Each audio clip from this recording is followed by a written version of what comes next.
Na ang gawin ni Pinky Lacson, ipatawag sa Senate Blue Ribbon Committee hearing yung dating mga sundalo na yan para malaman sino ba talaga nagsasabi ng totoo. Ang ginagawa ni Lacson, ang ginawa niyang komite ay ang media. Bakit hindi na lang kaya alisin itong si Lacson sa Blue Ribbon Committee hearing o sa Blue Ribbon Committee, ang ipalit na maghi-hearing is sa Senator Rodante Marcoleta? Ang INC, ang mga 18 Maris. Bakit? Bakit gusto nilang palitawin? Gusto nilang sanayin ng tao na ang 18 Maris na uutusan. Kasi alam naman yan sa INC, masunurin lahat ng member dyan. Dahil hindi naman dahil sa kanilang leader, no? Dahil sa kanilang doktrinang tinanggap na kung saan tumatalima sila doon sa aral na itinuturo ng leader na galing din naman sa Biblia. Yon, ang napakinggan ninyo, ang tinig ng karunungan na kaanib sa INC at si munting kaalaman naman na kaanib din ng INC. Grabe talaga, no? Etong si tinig ng karunungan. Bakit? Natunghayan na ninyo, nasaksihan ninyo. Ginawang Pinky Lacson si Senador Ping Lacson. Ganyan ba talaga ang tatak pagkaanib ka sa Iglesia ni Kristong tatag ni Felix Manalo? Yung paggamit lamang ng pangalan, para bang iniinsulto na imbis na tatalakayin ang isyu. Sinisiraan ang pagkatao. Tatalakayin natin ito mga kapatid, samahan niyo ko.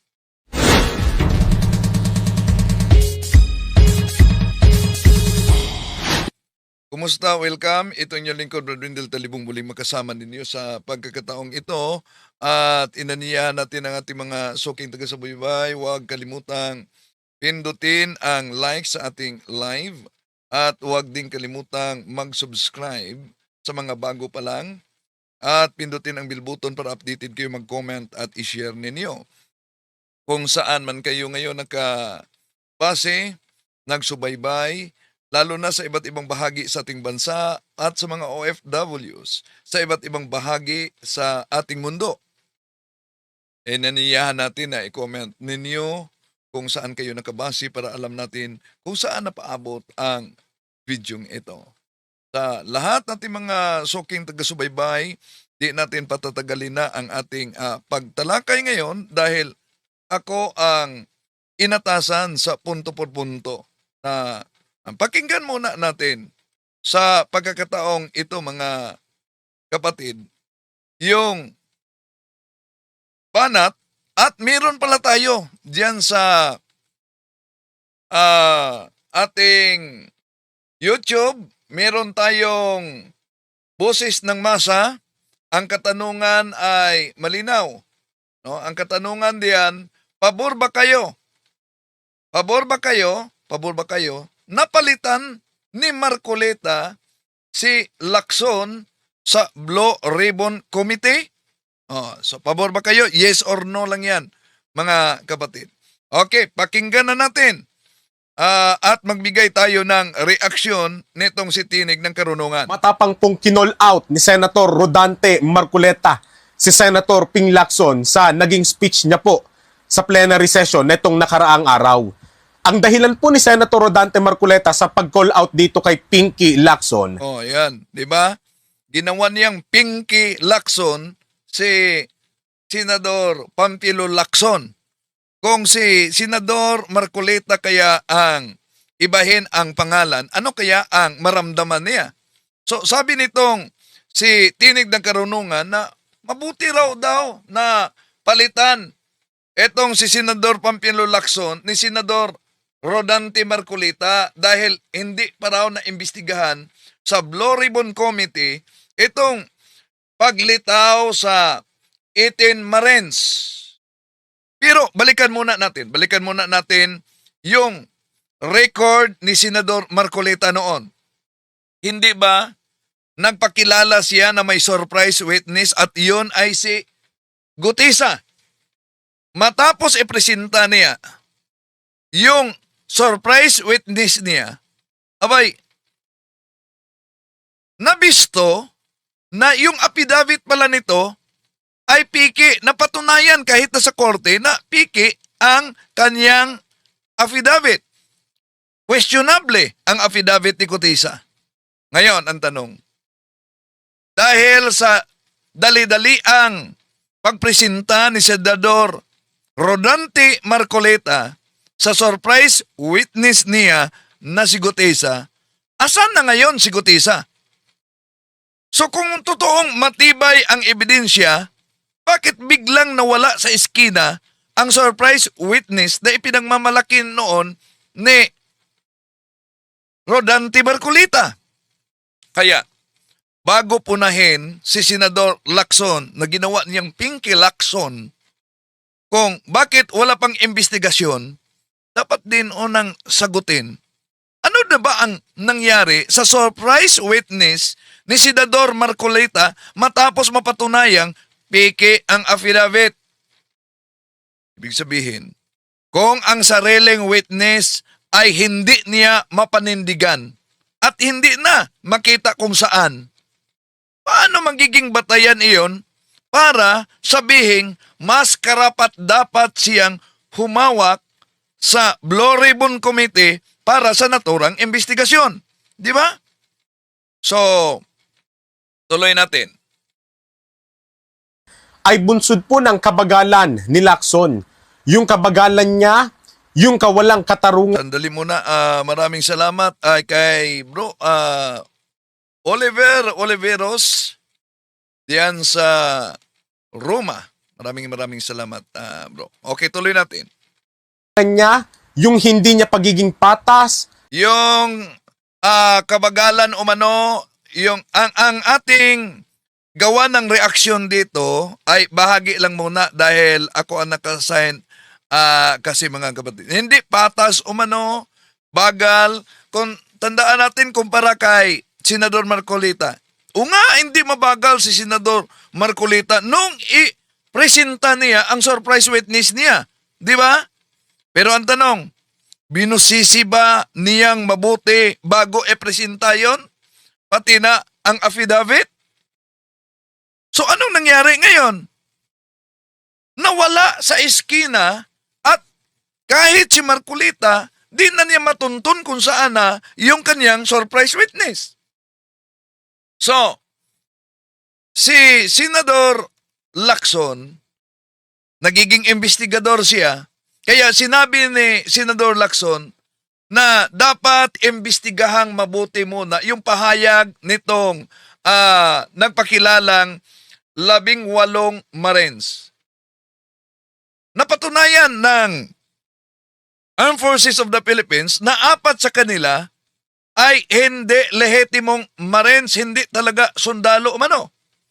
So, kaya ayaw nila na talakayin ang Estado dahil sinisiraan lang umano yung kredibilidad ng lumitaw na saksi. Pero, bago pa lang, may inilabas na computation kasi si Senador Lacson na kaduda-duda umano at kung ipatawag itong 18 nagpakilalang Marines na nauna nang kinumpirma sa Armed Forces of the Philippines na 4 nito'y hindi lehitimong sundalo, kaduda-duda umano yung delivery na sa 500 million na nahatid kada araw. At kinukompute ito ni Lacson na nangangailangan daw ito ng 1,610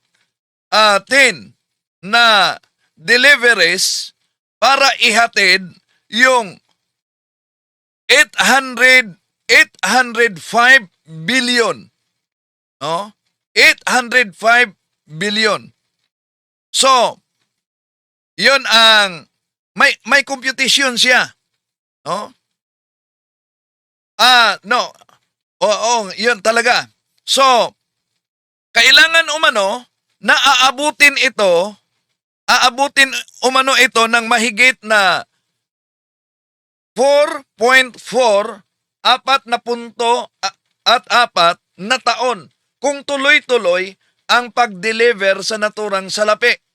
So kung isasama umano ang pagbaba ng pera, yung pagbibilang at pag-repack at yung pag-load muli, sabi sa computation ni Lacson, maaaring umabot ito ng 5.5 na taon sa buong operasyon.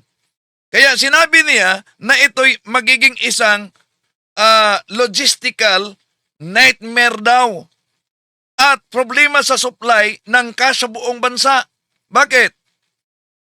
Ayon sa argumento ni Lacson, ang 805 billion ay malaking bahagi sa physical cash sa Pilipinas. So halimbawa, noong taong 2024, nasa 2.7 trillion ang kabuoang physical na pera sa ating bansa. So kung totoo yung aligasyon ayon kay Lacson, halos 15% sa lahat na cash sa Pilipinas ang dumaan lang sa isang tao o isang grupo. So, para kay Lacson bilang investigador, napakahirap umanong mangyari.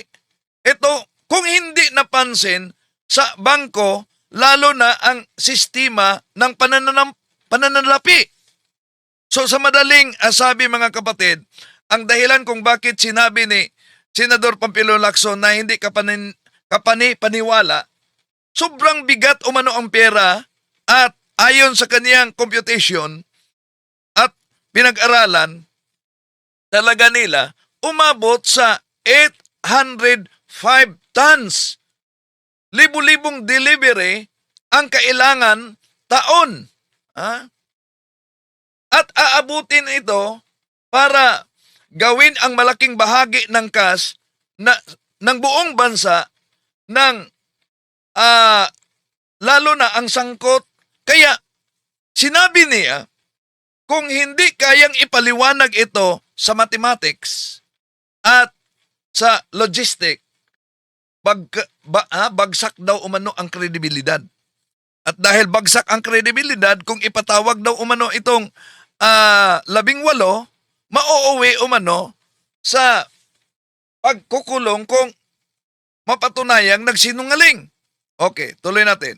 Yung pamimili niya sa mga taong ituturing niyang testigo laban sa mga sangkot niya dyan sa anomalya ng flood control. Sandali muna. Sa ating katanungan, pabor ba kayo na palitan ni Marcolita si Lacson? May 32% yes, 68% no. Ayan ang makita natin. Okay, tuloy muna natin. Control projects, kagaya halimbawa ng 18 ex-soldiers. Yung kamakailan ay mga O bakit sinabi nilang 18 ex-soldiers talaga na nauna nang sinabi ng bakit igiit talaga nila na itong 18 nagpakilalang ex-Marines ay lahat puro Marines na sinabi na ng Armed Forces of the Philippines, 4 sa kanila ay hindi lehitimong sundalo. Tuloy natin. Pero nauna nating tinatalakayan yung sinabing yung reaksyon na ilan sa kanila dito na nagpakilalang mga Marines ay kaanib ng INC. Sinagot natin din kanina si Munting Kaalaman. tad na nagpakilalang mga delivery men ng male-maletang pera mula kay Zaldico patungo doon sa iba't ibang mga personalidad, malalaking mga tao at opisyales ng gobyerno. Imbis na ipatawag ni Pinky Lacson yan sa kanya Ayan, binago talaga niya ang pangalan, Pinky Lacson, no? Para bang ginawa niyang bakla si Senador Lacson kaugnay sa kaniyang pahayag. So, imbis na ang issue ang tatalakayin, dito makita natin na grabe talaga.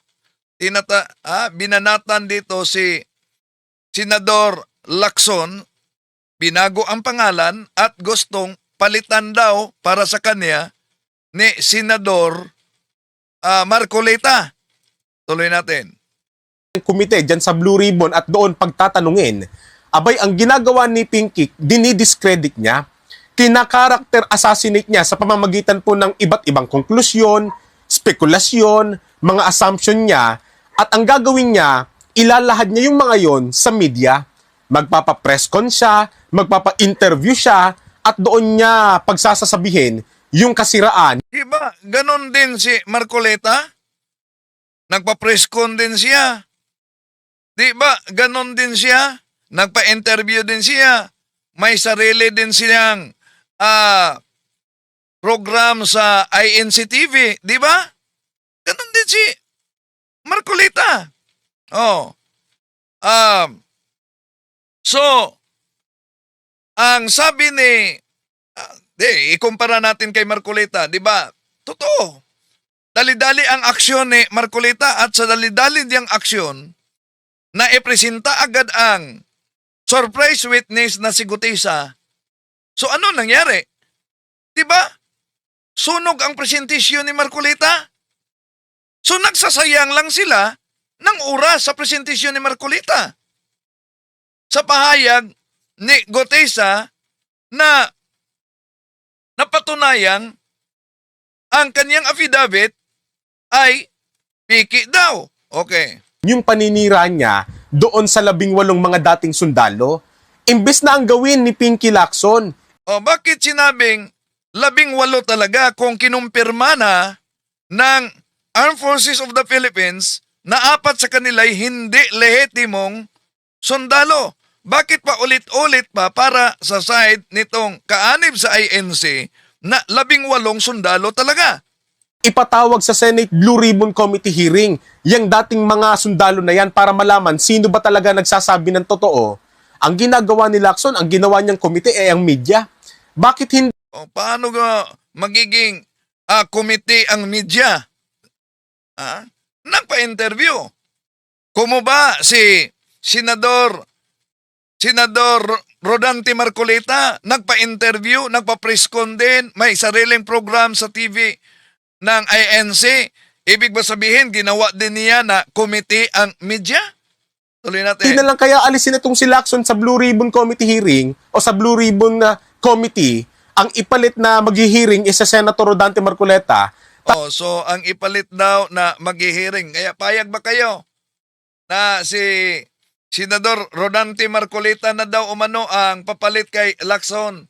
Kaya meron tayong boses ng masa diyan. Pabor ba kayo na palitan ni Marcoleta si Lacson sa komite? Yes or no? Sa ngayon, 32% ang yes, 68% ang no. Okay, tuloy natin. Mga kapatid, bago tayo papasok sa punto por punto, bahagi lang muna ang ating bigyang reaksyon kaugnay dito.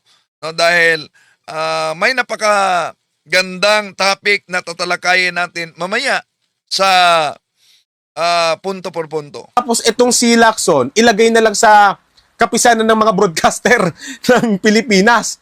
So ilagay na lang umano si Lacson sa kapisanan ng mga broadcaster, sabay tawa niya. Di po ba may radio program si Marcoleta? Di po ba si Marcoleta nagpa-interview din? At may bahagi sa interview na nag-aaway sila sa media. Diya? Merong bahagi sa interview na nauna ng ating tinatalakay dito mga kapatid. At nagpa-press-con din siya. Kaya kung sundin natin ang kanyang argumento, pwede ba na si Marcoleta din, gawin na lang niyang committee ang kapisanan ng mga broadcaster sa Pilipinas? Okay, tuloy natin. Di po ba gawing presidente ng mga namamahala dyan sa media? Total, puro naman siya interview eh. Parang mas nagiging nakikita. Ganun din si Marcoleta, puro interview. Naalala ninyo ang interview kaugnay sa mainit na issue? Yeah? Sa Spratly? May bahagi doon na hiniling ni Marcoleta sa Senado na tanggalin umano yung bahagi na yung Kalayaan Island Groups ay isusuko na.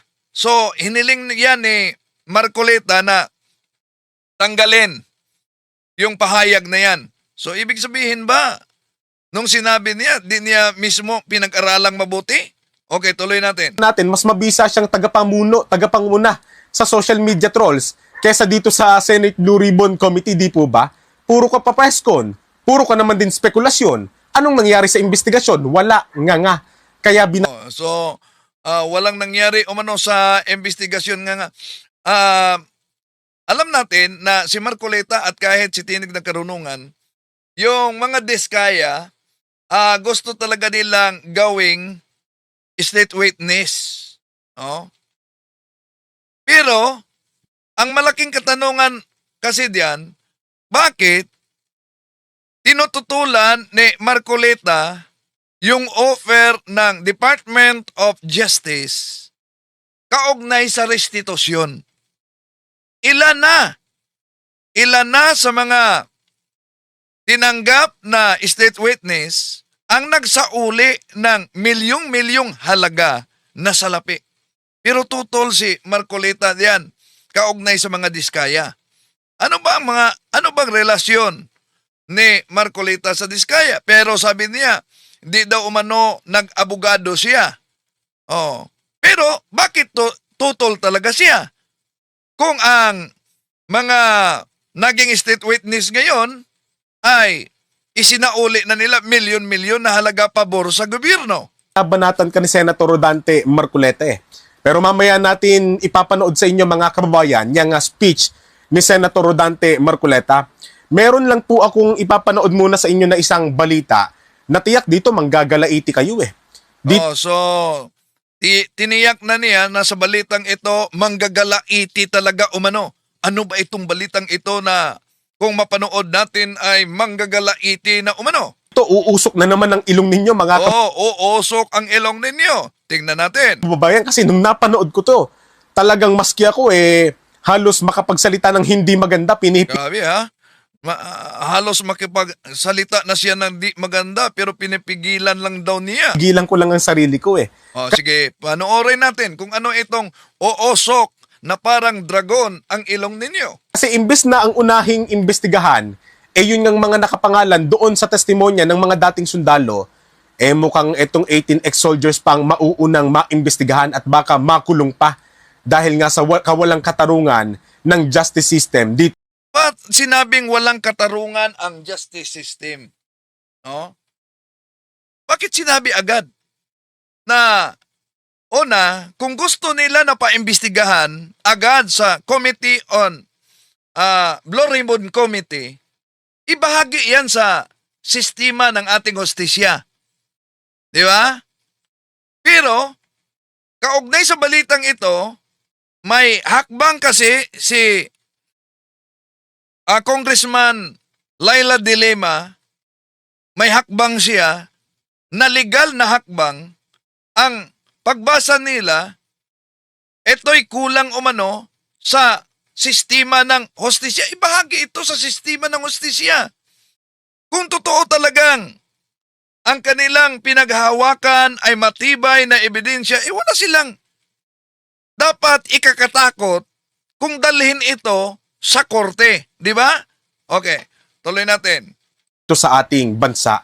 Mabuti pa po ay panoorin ninyo itong balita mga kababayan. Kasi panoorin muna natin bago tayo papasok sa punto por punto. Na dito involved na naman itong si Junel si Delin. Ayan. Halatang halata na mainit talaga sila ni De Lima, no? 'Di ba? Binago naman niya. At yung propaganda noon during the time sa Tatay Digong nila, napaka matalik kasi kaibigan ni Eduardo Manalo, ito si dating Pangulong Rodrigo Duterte dahil naging ambasador si Eduardo Manalo sa mga OFWs during sa time ni Duterte. Ito po, panoorin natin ito mga kababayan. Ito. Mga panibagong reklamo ang inihain laban sa 18 nagpakilalang sundalo. So, asan ang sinabi dito na uusok na ang ilong dahil makapagsalita umano ng hindi mabuti dahil sa kakulangan ng justice system? Itong pagdala sa korte, bahagi ito sa sistema ng hustisya. Bakit sinabing kakulangan ng hustisya? Di ba? kung ang kanilang hinahawakan ng mga ebidensya ay matibay, wala silang dapat kinatatakutan kaugnay dito. Mga dati umanong tauhan ni Zaldico at laban sa kasama nilang si Attorney Levito Baligon. Kabilang din ang perjury at cyber libel. Oh, lalo na, meron silang abogado. O, meron ba silang dapat katatakutan kaugnay diyan? Ha? Oh, so, dito pa lang, umiinit na ang dugo nila kay Congressman Laila De Lima. Na inihain ni Congresswoman Laila De Lima. Junel. Oh, so, yun. Lumabas na naman itong propaganda nitong si Tinig ng Karunungan, tinawag niyang Junel. How about kung ibalik sa kanila ang esyo, lalo na kay Senador Marcolita kaugnay sa kanyang asawa na may kaugnayan sa napaulat na mga diskaya. Ito ang dahilan kung bakit si Marcolita nakipagsagutan at nakipag-away sa nag-interview niya. Nakatutok si Sandra Aguinaldo. Pakinggan natin dahil ito daw umano na balita, uusok umano ang ilong ninyo pag mapanood ninyo ito. Sabi ni Tinig ng Karunungan, bakit uusok? Dahil sa kakulangan ng sistema ng hustisya. Bakit nagkulang ang sistema ng hustisya kung ang usaping ito ay dinala mismo sa korte? Sistema yan ng hustisya. Ano ba gusto nila? Bahagi yan sa hustisya. Okay. So, binigyan din sila ng pagkakataon na makasagot. Kaugnay dito, yun ang bahagi sa hustisya. Hindi yan kakulangan ng hustisya. Magkasamang dumating sina Representative Laila De Lima at Father Flavie Villanueva sa Department of Justice. Nagsampa sila ng magkahiwalay na reklamong perjury laban sa 18 dating Marines na nagsabing nag-deliver sila ng pera sa ilang opisyal ng gobyerno mula umano kay dating Representative Zaldico. So kung nagsampa sila ng kaso, bahagi iyan sa sistema ng ating hustisya. Bakit sinabing kakulangan ng sistema sa hustisya yan? Tuloy natin. Sa pinagsamang sinumpaang salaysay ng mga dating sundalo, sinabi nilang inutusan sila ni Ko na mag-deliver ng mga maletang may lamang pera. Kabilang sa binanggit na nakatanggap ng pera umano, si De Lima. Mariin niya itong itinanggi. Sa National Bureau of Investigation naman, nag-file ng cyber libel complaint sina De Lima at Father Flavie laban sa abogadong si Levito Baligod na kasama ng mga dating sundalo. Since these are untruthful statements made in their affidavit, sworn affidavit, yung pinagsamang sinumpaang salaysay, signed and executed by these 18 So bahagi pa rin yan sa hustisya, di ba? Sa pamamagitan, halimbawa, si De Lima, patong-patong ang kaso niya. Nakulong siya. At meron pang isang broadcaster na INC na sino daw umano ang makipag-away sa INC, magiging katulad din ni De Lima. Pero ano nangyari ni De Lima? Diba napatunayan na yung akusasyon na kanya talagang hinarap bilang bahagi sa ating justice system, napatunayang clergy. So, ibig sabihin, yung pagpunta nila sa korte ay isang bahagi yan sa sistema ng hustisya. Pero noon nang sinabi ni Tinig ng Karunungan, meron talagang tinig na kawalan ng sistema sa hustisya daw. alleged ex-Marines ay nagpasya po ako na mag-file ng complaint affidavit for perjury kasi nga ako kasinungalingan. Alam nyo, mga kababayan, etong si De Lima, etong Flavie, ito yung pari na dating adik na So, totoo, dating adik si Father Flavie, pero nagbago na siya at naging pare. So, yung pagiging dating adik niya, ni Father Flavie, nakaraan yon. Dinaanan niya yon. Ang mabuting balita, siya ay iniligtas niya yung iba pang mga, hindi lang si Father Flavi, meron pa akong kilala na paring exorcist na dating addict, pero naging exorcist na ngayon. Di ba? Pero dito, gusto nilang gibain ang pagkatao ni Father Abi sa nakalipas niyang mga pagiging dating addict na nagbago na siya. Oh. Pero ang pagdala sa korte, bahagi ito sa sistema ng hustisya. Hindi ito kawalan ng justice system na naunang sinabi niya. Ngayon ay isa sa mga nag-a-assist o tumutulong nga dyan sa paglilitis sa dating Pangulong Rodrigo Duterte. Hindi So, hindi sang-ayon diyan ang Iglesia ni Cristo natural. Bakit hindi sang-ayon ang Iglesia ni Cristo tatag ni Felix Manalo? Dahil sa panahon ni Duterte, si Eduardo Manalo ay nagiging ambasador sa mga OFWs. So, ibig sabihin, nakinabang. Okay, tuloy natin. lang naman sila yung nagsampa ng kaso. May mga magsasampa pa ng kaso eh. Ang So, kung may magsasampa ng kaso, kung talaga namang hindi totoo yung sinabi nila, sila'y managot mismo sa hustisya. Pero kung totoo ang sinabi nila, bakit matatakot sila? Meron naman silang abogado, di ba? totoo, si Antonio Trillanes, etong si Trililing, di ba nag-post na Yan na. Trililing daw grabe talaga ito. Tatak na ba ito sa pagiging INC? Ating ipagpatuloy ito bukas mga kapatid dahil papasok na tayo sa punto por punto. Ako ang inatasan kasi sa punto por punto ngayon na magtalakay. Balikan natin ito. Ang pahayag nitong si Tidig ng Karunungan na isang kaanib ng INC. So pasok muna tayo sa punto por punto sa pagkakataong ito ha. Antabayanan ninyo dahil ako ang inatasan ngayon at meron tayong tatalakayin lalo na yung pagmamagic ng grupo ng Iglesia ni Cristo sa mga aklat katoliko na pinagputol-putol nila, diyan sila nabubuhay. Antabayanan. God. Amen? So, nire-represent ng Diyos yung pagpapatawad sa atin kahit gaano kalaki kasalanan mo, kapatid, kasalanan ko, kaya niyang patawarin yan. Pero, sino ba yung servant na yon? No? Yung alipin na nagre-represent na ito yung servant yung nagre-represent yung mga tao, lahat ng tao sinasabihan tayo na nire-refuse natin mag-forgive, na ayaw natin magpatawad kahit yung mga maliliit na kasalanan ng tao sa atin. Amen? Yun na exactly ibig sabihin nun. Lahat tayo sinasabihan, gusto nating mapatawad ang malaki nating kasalanan, pero ayaw natin magpatawad sa maliit na kasalanan na nagawa sa atin ng ating kapwa. Yun ang pinakamensahe dito.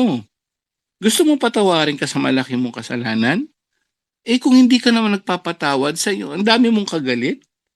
Amen. Sa lahat ng nakikinig, talagang lahat to sinasabihan tayo. Kailan lang po, no? Maikwento ko lang sa pareho-pareho dito. Dahil naiisip ko kasi pag lingkod ka na talaga, medyo, yun nga, no? Isang signs na kay Lord ka na, madali ka na magpatawad. Sandali muna mga Kailangan kapatid, po talaga meron na kay Lord akong ka na. bidyong One of the main signs ipasok pa. of being with the Lord. May video akong ipasok. Nakalimutan ko. Sandali muna ha.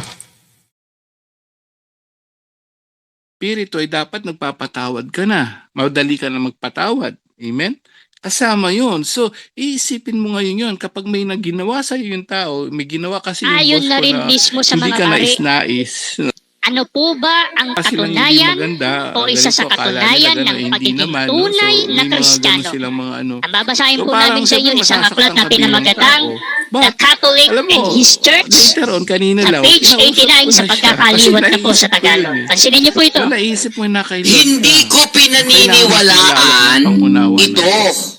Sa lahat po Niibibilang kita isa sa mga Kristiyano. Kay Lord ka na talaga. Malibang ikaw. Madali ka na dapat magpatawad.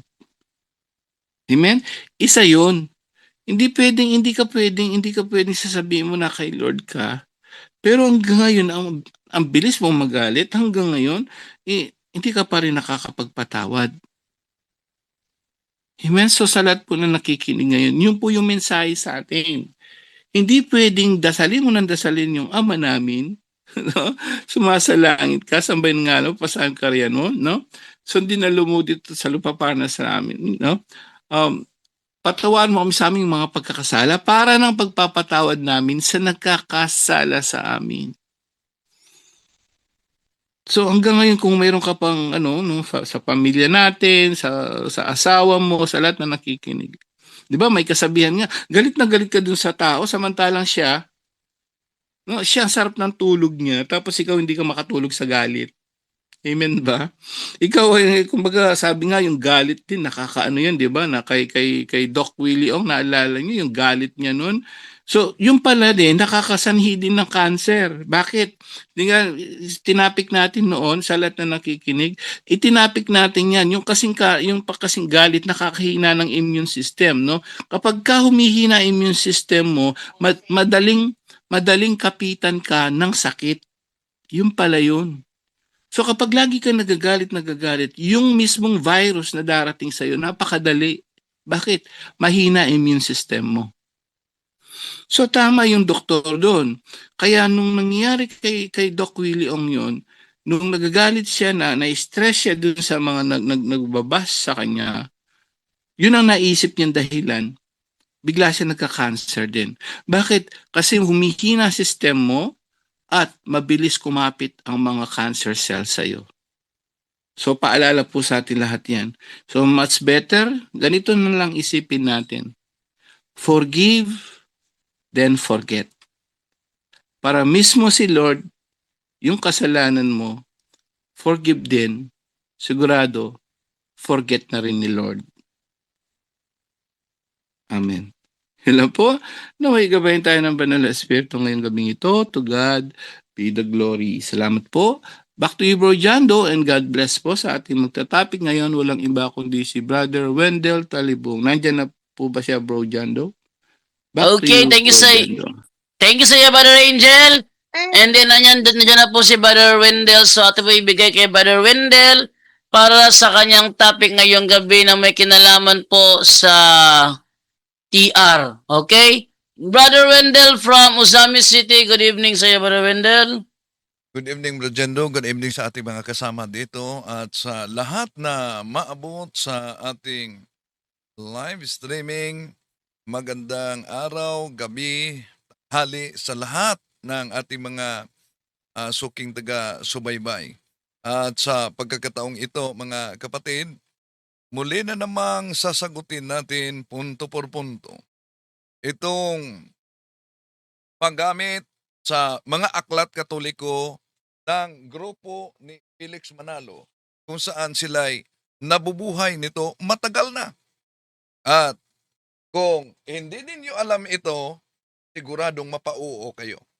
Kaya nanyahan natin ang ating mga suking taga-subaybay na i-share ninyo ang bidyong ito sa mga kapwang katoliko kahit na sa ANC para alam nila ang ganitong taktika ng mga ministro gamit ang mga aklat katoliko, mga kapatid. Tandaan natin na ang kasinungalingan, pag ito'y palaging inulit-ulit, magmukha talagang parang katotohanan. Lalo na sa ating mga kapatid na kulang ang kaalaman. Simulan na natin. Ito. Ayon na rin mismo sa mga pari.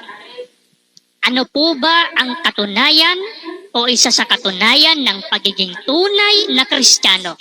Ang babasahin po namin sa inyo. So imagine mga kapatid, mga aklat katoliko, ginagamit nila laban sa atin.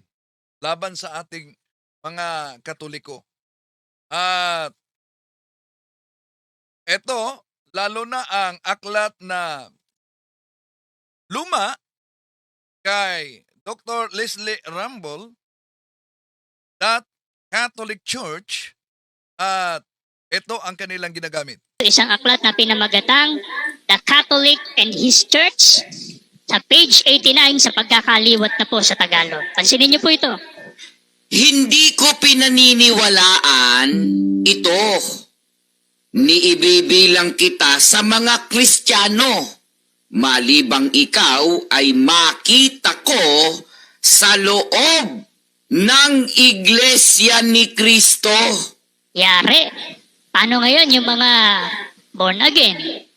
Paano ngayon yung mga Baptist, Seventh-day Adventist, Jehovah na nagpapakilalang Kristiyano? At lalo na, paano naman ngayon yung mga Katoliko? Bakit? Kasi ayon pala sa stand mismo ng simbahang Katoliko, pagka ikaw ay wala sa loob ng Iglesia ni Kristo, tandaan niyo po yun, hindi sinabing loob ng simbahang Katolika. Pag wala ka daw sa loob ng Iglesia ni Kristo, hindi ka Kristiyano. Tanduridad Katoliko at aklat niyo mismo nagsabi niya. Okay. Dahil na nabasa nila, kung wala ka sa loob ng Iglesia ni Kristo, hindi ka Kristiyano. Ang tanong, yun bang aklat na mabasa diyan kay Father Rumble, mga kapatid, ay tumutukoy ba yan sa Iglesia na tatag ni Felix Manalo? Hindi. Ituloy lang pagbasa. Kung ano ang tinutukoy diyan. Malinaw na ang Kristiyano at Iglesia ni Kristo na sinabi na makita ninyo diyan ay walang iba kundi ang Iglesia Apostolika Katolika Romana.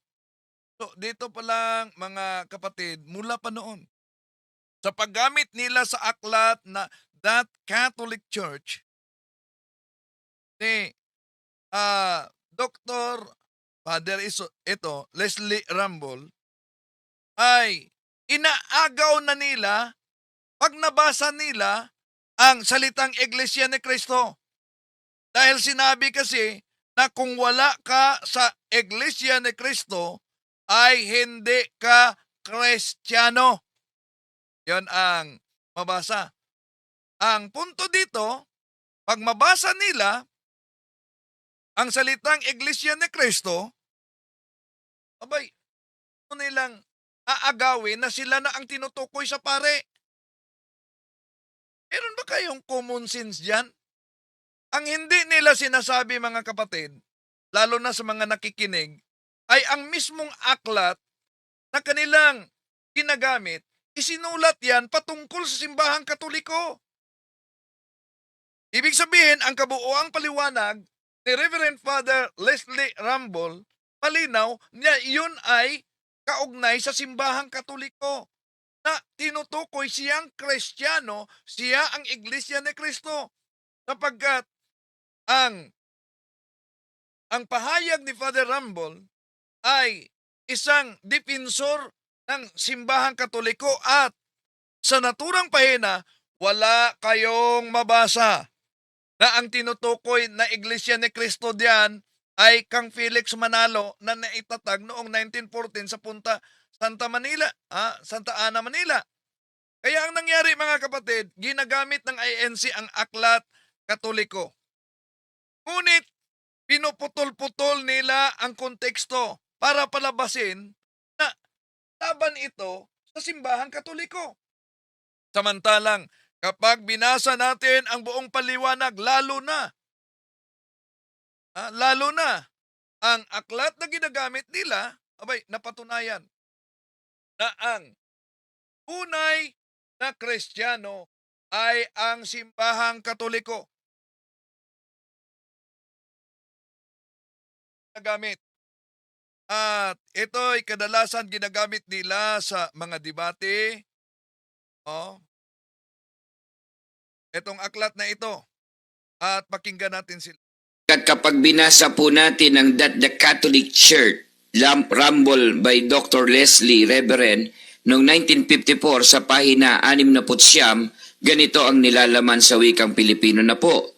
Walang iglesyang makatatawag sa kanyang sarili na Kristiyano kung ang mga aral nito ay hindi naayon sa mga ebanghelyo.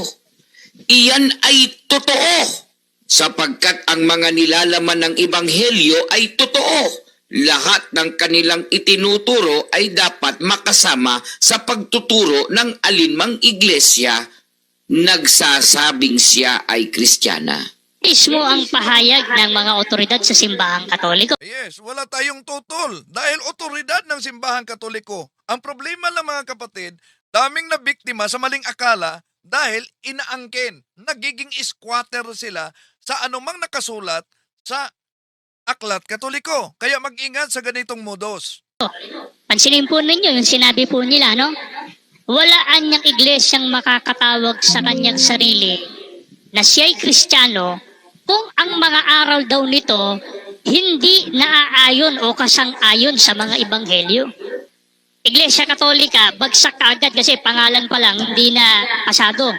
Kasi Paano hindi pasado ang pangalan ng Iglesia Katolika kung mismo, mga kapatid, ang kanilang kasama sa INC, ito ang sabi. Talaga pong ang Iglesia Katolika Apostolika Romana, talaga pong sa pasimula, yan ang Iglesia ni Kristo. Yun po ang paglitaw ng Iglesia Katolika Apostolika Romana. O,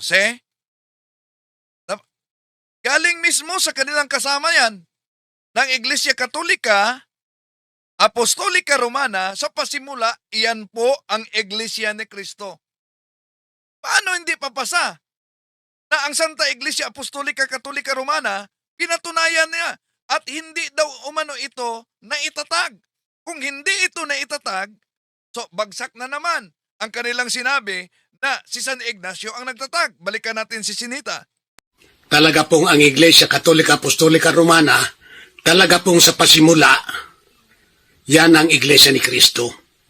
Yun po ang paglitaw ng Iglesia Katolika Apostolika Romana. Hindi po yan natatag bilang pasimula ng organisasyon. O, hindi natatag bilang pasimula ng organisasyon. Kaya dito pa lang mga kapatid, bagsak na ang argumento nila na ang simbahang Katoliko, umano'y, tinatag ni San Ignacio.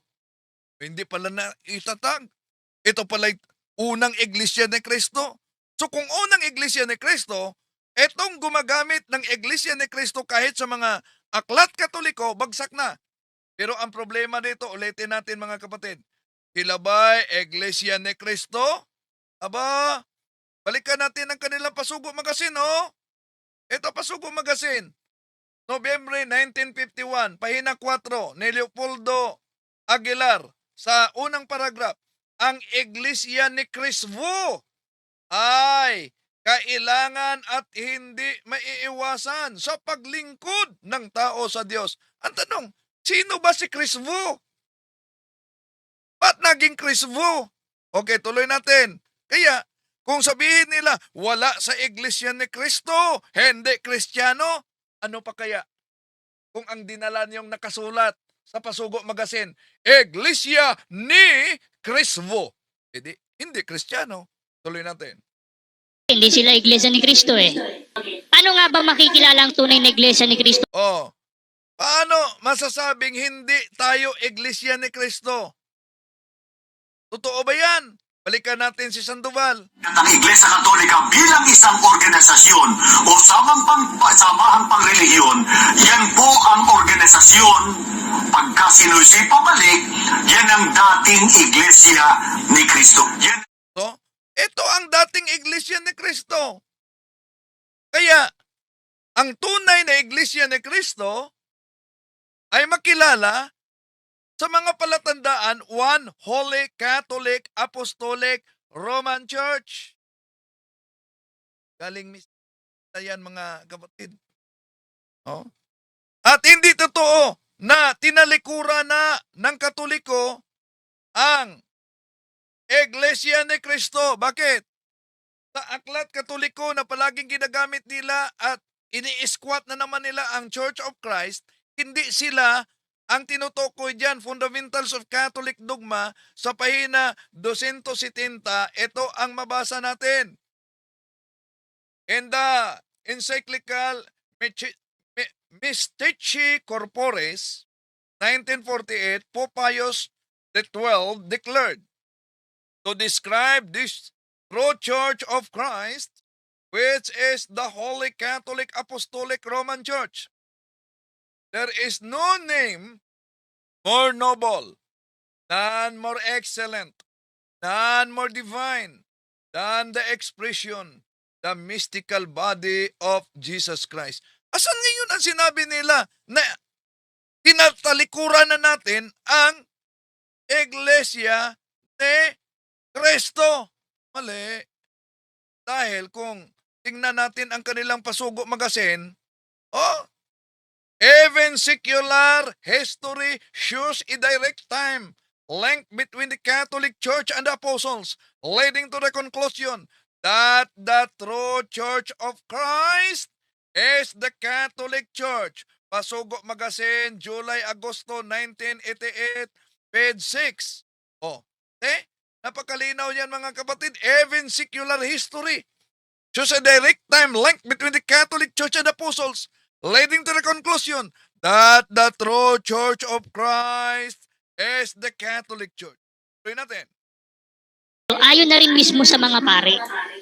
Ano pong kasunod natin babasahin? Ang aklat po Napansin ninyo mga kapatid, may sistematiko sila na paggamit sa mga aklat Katoliko.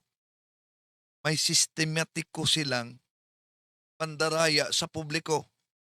Pang-aagaw sa pangalan para lang ilapat sa iglesyang tatag ni Felix Manalo. Tuloy natin.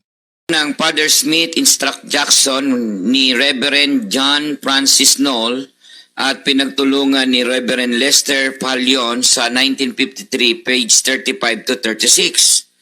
Ang Iglesia ni Cristo ngayon sa kalagayan, sa kapangyarihan, sa aral, ay dapat maging katulad ng kanyang dating kalagayan, nang ito ay maglingkod sa mga tao sa pamamagitan ng 12 apostol. Sa iglesyang ito, ang lahat ay nananagot na umanib upang maligtas. Yaong mga taong sa kapabayaan ay hindi nakilala ang iglesia o nakilala man ito ay tumangging umanib dito ay hindi maliligtas. Ano kaya nila hihilutin ulit yan, Kuya Robin? So, gamit nila ang aklat Katoliko, paano daw hihilutin? Ha? Pero dito bistado sila mga kapatid. Paano nila hehelotin ang harap-harapang pang-squat nila sa katotohanan? Bakit? Ginamit nila pahina 60. Ituloy lang natin sa pahina 61. Ito po mga kapatid. Paano daw umano? Katolika po ba? At ito ba ay tunay na iglesia ni Kristo ngayon? Babasahin po namin. Sandali muna. Bago yan, babasahin nila. Isa namang aklat, pero isang harapang pandaraya. Bakit pandaraya? Mamaya, makita ninyo. Balik muna natin ang pahina 60 na binasa nila at pahina 61. Tuloy lang natin. Ito, nakita niyo mga kapatid.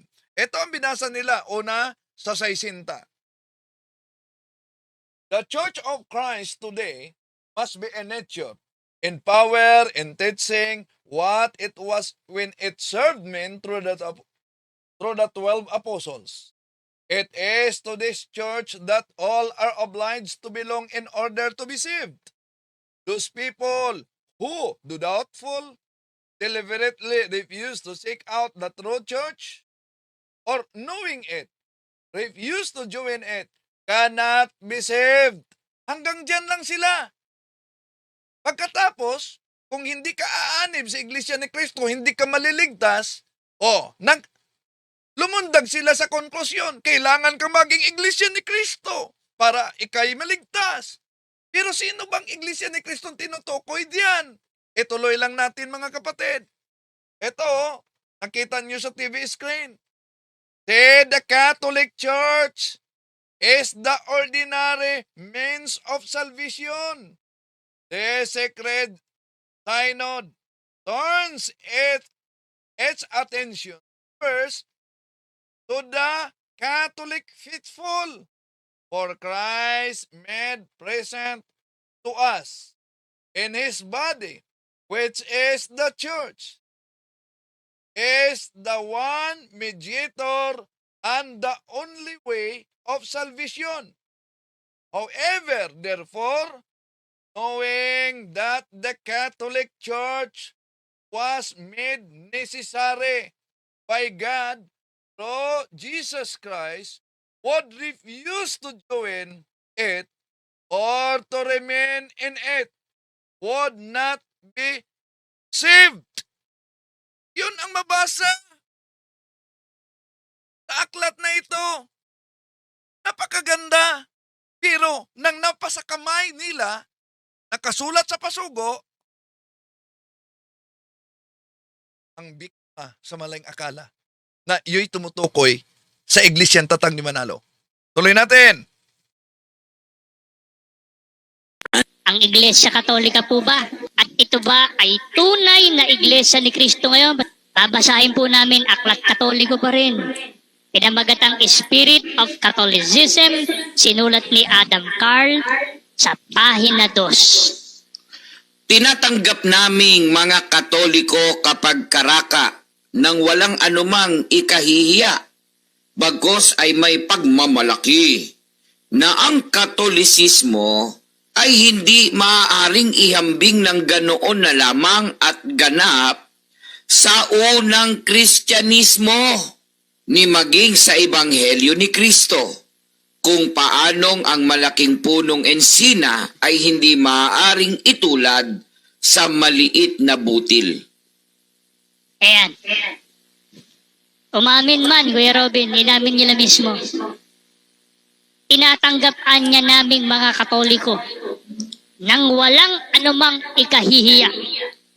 Bagkus ipinagmamalaki na ano yun, na ang Katolisismo raw hindi maaaring ihambing sa unang Kristyanismo.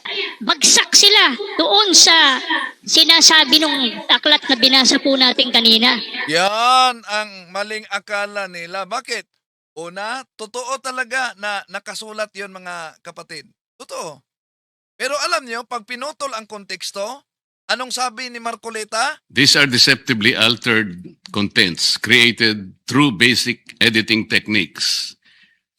May appear simple, yet their consequences are profound. With nothing more than selective splicing, omission, or rearrangement, narratives can be distorted. O yan, narrative can be distorted. Bakit? Tingnan niyo. Ang mabasa diyan, nakasulat talaga. We Catholics acknowledge readily without any shame. Ito ang binasa nila. Pero napansin nyo ba mga kapatid, na ang tinutukoy diyan ay ang butil na naging malaking puno. Na ang puno di na makilala sa pinanggalingan nito na butil. Pero ang puno ay nanggaling talaga sa butil. Pero yung sinabing tanggap talaga ng Katoliko na hindi na sila makilala noon sa primitive church. Napansin nyo ba ang page 3? Tingnan nyo ang page 3 mga kapatid. May mabasa diyan. Oh, nakita ninyo? That Catholicism is ever the same yesterday and today. Oh. So asan ngayon ang sinabi nila na hindi na ang Katoliko inaamin na hindi na umano makilala sa primitive Christianity? Napakalinaw ang konteksto diyan.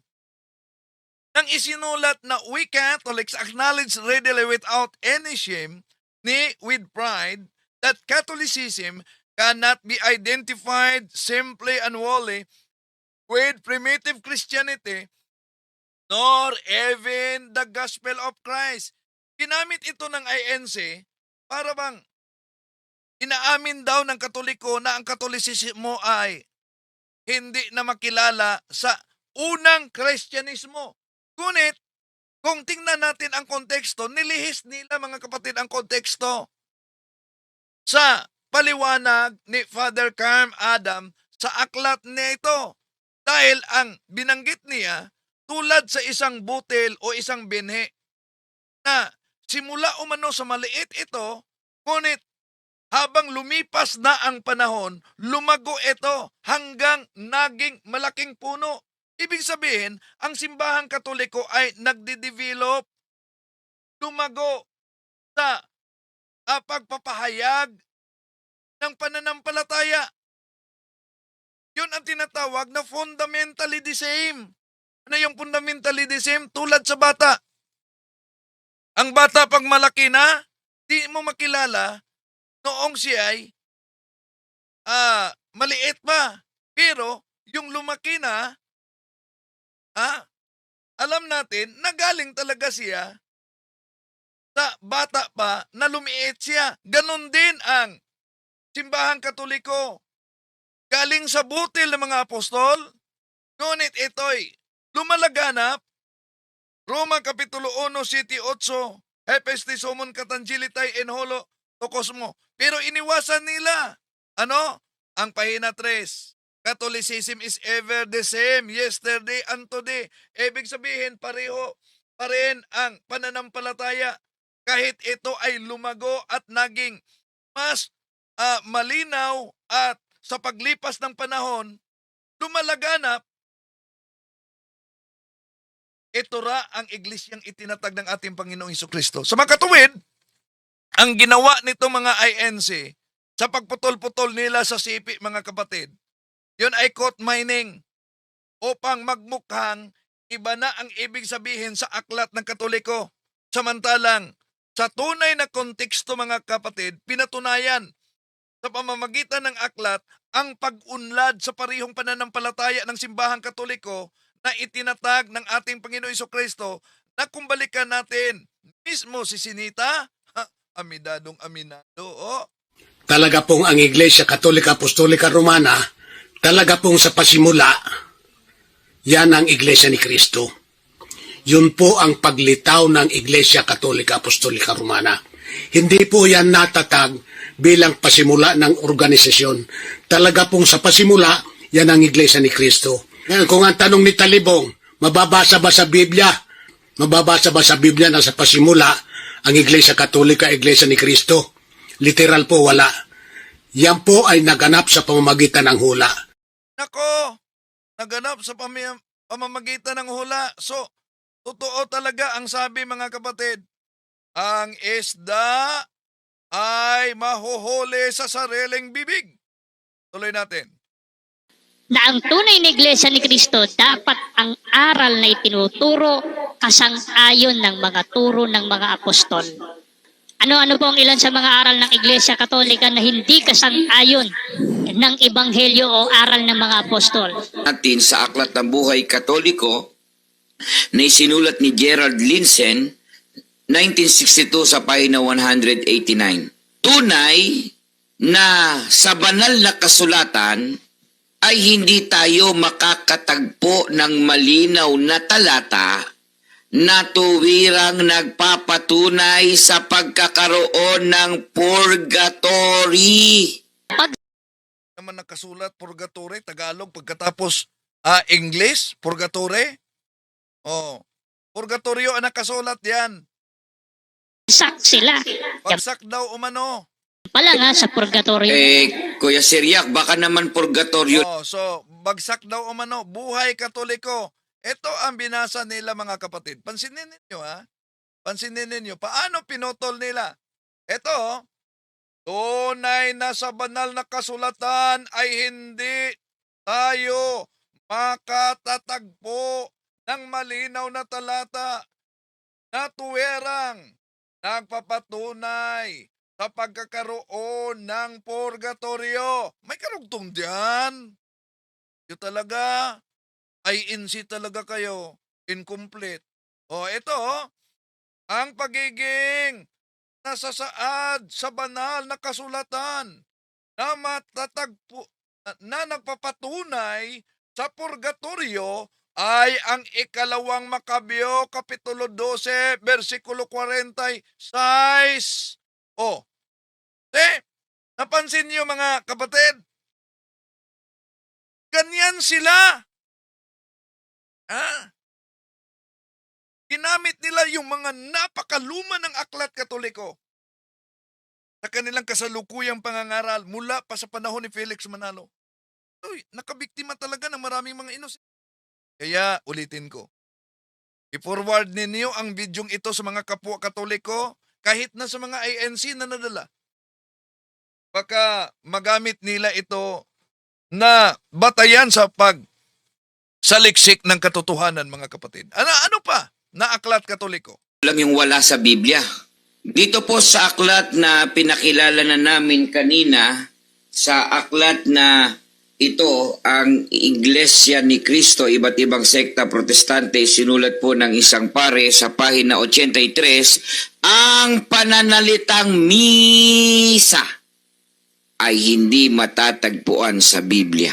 Yan pa naman ang pinaka pagsamba nila, yung kanilang misa. Yun palang pananalitang misa, ano pong inamin nila?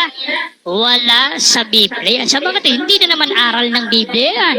Oh, yan. Inamin nila, wala sa Biblia. Oh, kaya, hindi aral sa... ipakita ko sa inyo, mga kapatid, paano minajik nito mga ngaral sa INC ang nakasulat na ito. Ito, pansinin ninyo. Screenshot ninyo dyan. Ito ang nakasulat sa pahina 83. Sinabi rin nila, hindi yan pahayag ng pare. Sa mga INC yan na pahayag, kaya sinabi rin nila na ang misa ay hindi matatagpuan sa Biblia. Ito'y hindi totoo. Oh, yan. Ang binasa nila, ito lang mabasang, ang pananalitang mesa ay hindi matatagpuan sa Biblia. May karugtong. Ngunit, ang katunayan ng mahal na mesa ay natatagpuan. O, napansin ninyo? Hindi talaga sila matakot, ano? Nagawin nila ang pagputol-putol sa mga aklat Katoliko. Pagkatapos sabihin, inaamin ng otoridad Katoliko, mga kapatid, na yun palang aral nila na misa ay hindi matatagpuan sa Biblia. Ulitin ko, ano ba ang argumento ni Marcoleta kaugnay diyan? Pag pinutol-putol mo, anong sabing Marcoleta? These are deceptively altered contents created through basic editing techniques. May appear simple, yet their consequences are profound. With nothing more than selective splicing, omission, or rearrangement, narratives can be distorted. Ako, yun na. Yung pagputol-putol, narrative can be distorted. Ganon yun. Kaya, napansin kaya ni Marcoleta na yung inaniban niyang sikta, matagal nang ginawa ang ganitong uri ng pangangaral? Tuloy natin. Ano pa pong aral ng Iglesia Katolika ang wala sa Biblia? Yan po. Sa aklat ng Discourses on the Apostles' Creed, page 16, ikinikintal natin sa ating noo ang tanda ng krus. Ang mga kaugaliang ito ay hindi ipinag-utos ng formal ng batas ng kasulatan. Yun anyang tanda ng krus. Ang mga kaugaliang ito, sabi po nila, hindi ipinag-utos ng formal ng batas ng kasulatan. So, ganon sila. Kumuha lang ng bahagi, iniwasan na ang karugtong. Bakit ano po ba ang nakasulat sa Discourses of the Apostles' Creed? Ito ang binasa nila, mga kapatid, Napansin ninyo? Ito. May bahagi sa paragraph na yan, sa huling bahagi, before ang meaning of the cross, makita ninyo. Ito binasa nila. These practices are not commanded by a formal law of Scripture. Yun lang ang binasa nila. Pero iniwasan nila yung but. But tradition teaches, custom confirms him. Faith observes them. Yun ang iniwasan nila sa aklat na ito. Naku, grabe talaga, no? Nang ginamit nila itong aklat na ito, mga kapatid, Ha? Sa Discourses of the Apostles' Creed, iniwasan nila na pati sa tradisyon daw umano, pinatunayan yung pag-antanda ng cross. Malinaw naman sa Biblia na hindi lang Biblia ang nakasulat sa Ikalawang Tesalonica Kapitulo 2, versikulo 15, merong ipatanggap tradisyon din. Kung hindi sila sang-ayon ng tradisyon, halimbawa ang INC, di ba, nagdiwang kayo ng birthday, bawat mga miyembro, kahit sa founder ninyo. Biblical ba yan? Di ba, tradisyon yan. Oh, nagdiwang kayo. Tradisyon yan. Magkasal kayo, gumagamit kayo ng singsing. Asan sa Biblia yan? Sumusunod kayo ng tradisyon. Di ba? O, kaya, yung sabi nila na inaamin, ayon mismo dito, ng simbahang Katoliko, na hindi yan, no? Hindi daw umano sa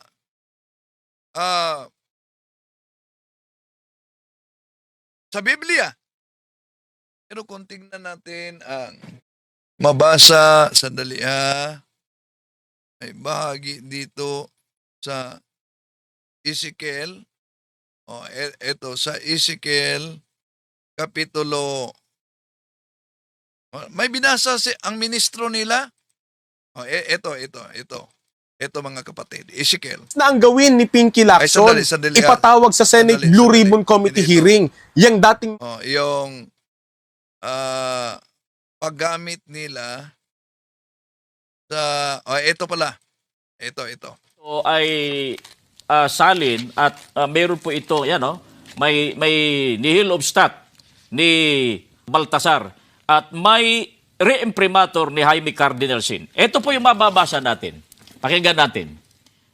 Sinabi sa kanya ng Panginoon, lumibot ka sa lungsod, lumibot ka sa Jerusalem, at tatakan mo ng krus ang mga noo ng mga taong humihibik at umiiyak, dala ng lahat ng kasuklam-suklam na bagay na ginagawa sa loob ng lungsod. Nako! At kung ituloy yan, yung walang tatak, kandidato sa patay ayon sa Biblia binasa ni Ramel Parba. So ngayon, delikado pa? Mga kapatid, okay, tuloy natin sila sa paggamit sa mga aklat Katoliko.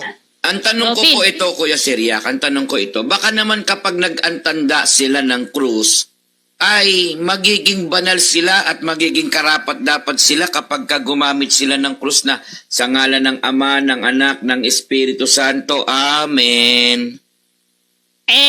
Di ang pasagutin po natin yung aklat nila rin mismo. Ano ba ang nangyayari sa mga nag-aantanda sa noot kanang kamay? Ito na may ibang paraan sa deception, mga kapatid.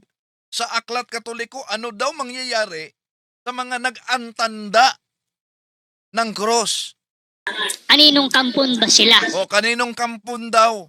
At ito ang ginagamit nila, Pasyon Candaba. Ayon na rin sa kanilang pari, sa kanilang aklat. Ayan, paano po babasahin natin, Kuya? Pasyon Candaba ni Anaceto de la Merced, page 207, ipag-uutos magkintal sa noo o kanang kamay, sukat pagkakakilalanan na sila nga kampong tunay nitong anti-kristong hunghang. Kuya Robin, nababanal po ba sila pag nag-sign of the cross sila? Hindi po, sapagkat antikristo na, kalaban ni Kristo, hunghang pa. Okay, pakita natin mga kapatid. Ang binasa ba nila ay may kaugnayan sa pag-antanda ng cross? Hindi. Ito'y sinipi galing sa Revelation. Walang mabasa dito na pag-antanda ng cross. Tingnan niyo. Itong binasa nila. Pag-uutos, magkintal sa noo o kanang kamay. Pansinin, sa English or, Ibig sabihin, saan man. Noo, hindi. At ang ginamit yan, kanang kamay. Sukat pagkakilalanan na sila nga kampong tunay nitong antikristong hunghang. Ngayon, asan ang pag-antanda ng cross diyan? Diba? Yun ang taktika nila para madaya mga inosente. Maling pagbasa at matinding pandaraya gamit ang pasyon ng kandaba, mga kapatid. Oh, matinding pandaraya yan. Yung ginawa ng INC, ginamit nila ang pasyon kandaba, pahina 210, at ayon sa kanila na ang pahayag daw, sinabi daw sa nakasulat dito na ang pagtanda ng cross ay gawa daw ng antikristong hunghang. Wala naman tayong mabasa. Ngunit kapag binasa natin sa aktwal ang nakasulat, mga kapatid, wala namang ganitong direktang pahayag na ang sign of the cross o pag-antanda ng cross ay antikristong hunghang. Ang tunay na nakasulat, nabasa na natin, ipag-utos magkintal sa noo o kanang kamay, sukat pagkakilalanan na sila nga kampong tunay nitong antikristong hunghang. Malinaw na hindi tumutuko yan sa pag-antanda ng cross. Bakit? Ang pag-antanda ng cross ay ginawa yan sa noo, sa pamamagitan ng kanang kamay, sa noo, at sa dibdib, at sa balikat. Samantala, ang binasa nila dito, sa aklat na ito, magkintal sa noo o kanang kamay. Ang English ng o ay or. Ibig sabihin, saan man ito? Sa noo man o sa kanang kamay? So therefore, hindi yan tumutukoy, mga kapatid. Hindi yan tumutukoy sa pag-antanda ng cross. Kaya, yan pa lang, nakilala na ninyo ang mga ginagawa nila na kung hindi ninyo pag-aralan mabuti ang ating pananampalataya, delikado. Matangay kayo sa ganitong estilo ng modus nila. At tandaan natin na ang kasinungalingan, pag palaging inulit-ulit, magmukha talagang parang katotohanan, lalo na sa ating mga kapatid na kulang talaga ang kaalaman. I am Catholic, I am the